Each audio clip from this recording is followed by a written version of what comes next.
This is a Black Nouveau web exclusive. This is the second in a three-part interview with diversity trainer and human rights activist Jane Elliott. Now, we often hear about reverse racism now. There's no such thing as reverse racism. There's no such thing as reverse racism. You can only be a racist if you have the power to institutionalize what you're doing to people who are different from you. What we're calling reverse racism is natural reaction to being treated unfairly on the basis of somebody else's ignorance. Now, don't ever let anybody say to you or about anyone around you that people don't like that person because of the color of their skin. That isn't the reason white people don't like people of color. They don't like people of color because they don't understand about skin color. And they don't understand that we all are descendants of somebody who looked like your mother. That's deep. You don't really want to get me started on this because I do want to get you started. I'm really angry about how we are miseducating the American mind. And what I like the most about what you're doing in your exercises is that you come in with a very direct attitude. You even call yourself the B word. Well, but you see, the B word for me is the one that's most often used to refer to me. It used to bother me a lot. For me, the B word is an acronym for being in total control, honey. So you want to call me that? It'll prove to me that you're out of control. And then I'll whip out my little Lorena Bobbitt fruit knife and take care of it for you. Go on. So is it necessary to strip away all of a white person's power, like in your exercises, in order for them to see the light? Or is there another way It's necessary to do what we do in offices and in the military and in schools and colleges and in hospitals and in community groups all the time. What we do is we become our parent ego. We go into our parent ego state, and that forces all those we're working with into their child ego state. And if you watch our present so-called president, he spends most of his time either in his child or his parent ego state. He never gets into his adult ego state unless he's reading off the teleprompter. And he is such a poor reader that oftentimes he makes mistakes, and then he is instantly in his child ego state right in front of your very eyes. It's absolutely fascinating to watch it happen. Speaking of our president, a lot of people say that racism has risen under him. Anybody who doesn't say that hasn't been paying attention. It absolutely has. I'm getting more hate mail now than I have gotten for years. The kinds of things that are being said in this country today are things that he has said for the last 2 years. He has said them publicly, and he got elected because he said them publicly. We have a group of people in the United States of America who were in response to 8 years of a black man in the White House and the possibility that they might have from 4 to 8 years of a woman in the White House, will elect anything that walks and can chew gum at the same time. This last election, as far as I'm concerned, was a direct response to having a black man in the White House for 8 years. And it's time to change the White House to the President's house. This is ridiculous, to call the place where the President of the United States lives the White House. It sends the wrong message. It says, I remember when Richard Nixon said to a group of reporters, I'm trying to save the White House for you white people.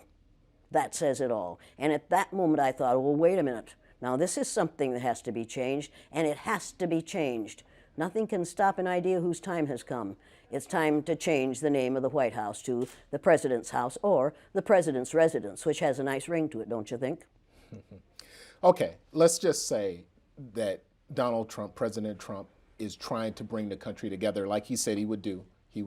Wait a second, he's trying to bring the country together. How would he go about doing that? Resign. If he really wants to bring the country together, all he has to do is resign and take his, with him? The second in command, the vice president. That would bring the country together. But right now, the only way he can bring the country together is put somebody else in the president's office. He does not know how to be a president. He does not know what legislation is about. He does not know how to do this job. He didn't intend to get this job. And had it not been for the Electoral College, he wouldn't have this job. Mrs. Clinton won the popular vote. The only reason we have this person as the President of the United States right now is because the members of the Electoral College didn't do what that Electoral College was designed to do. Thomas Jefferson designed that to make sure that no one who was unfit for that office would ever be elected President of the United States. The Electoral College last year absolutely defeated that.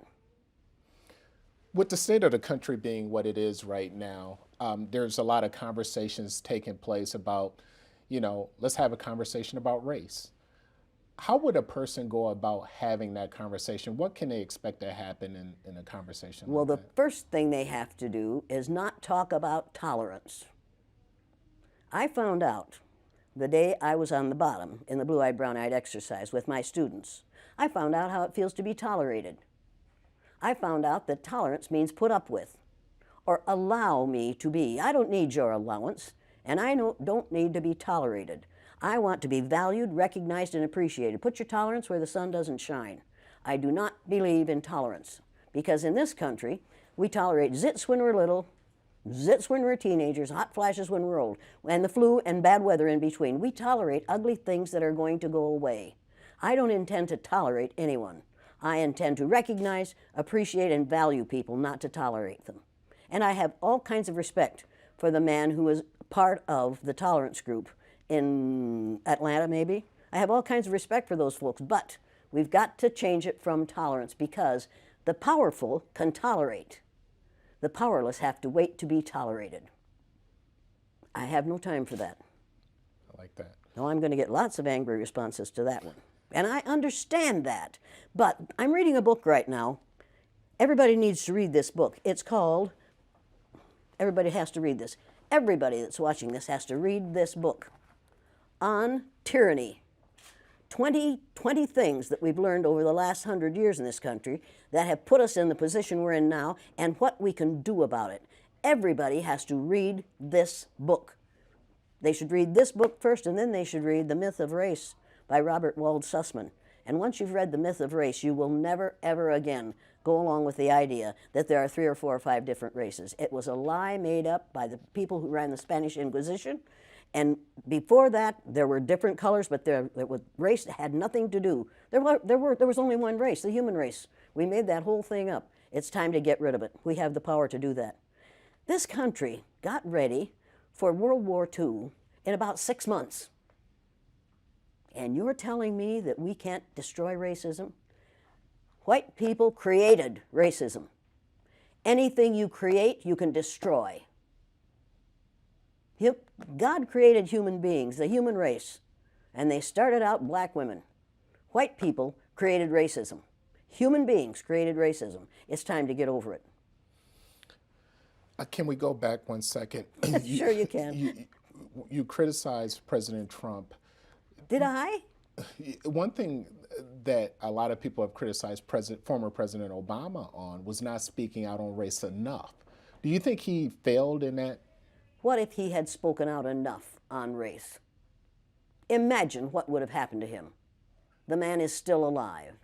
Do you remember Dr. Martin Luther King Jr.? Do you remember Malcolm X? Do you remember all those people have been killed not because of the color of their skin, but because of the fear of white people that someone who isn't white is going to look better, sound better, act better, do better than they do? Mr. Obama was the president of all of us. He wasn't just the president of black people. He was the president of all of us. The man who's there now is and claims to be the president of the people who look like him. When he says, "Make America great again," what he's really saying is, "Make America hate again." We'll continue this interview online next week.